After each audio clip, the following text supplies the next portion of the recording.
Sige. Benta na po. Talaga, benta. Mga 50 pesos each po. Ayun po, oh. Kung gusto ninyo yung rooster, mga 100 pesos po yon.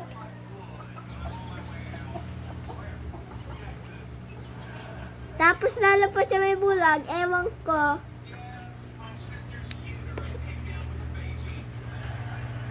Pero makulit lang siya. Nagpapatuka lamang siya ng mga neck ng mga ibang manok. Kaya mga 40 pesos lang po siya.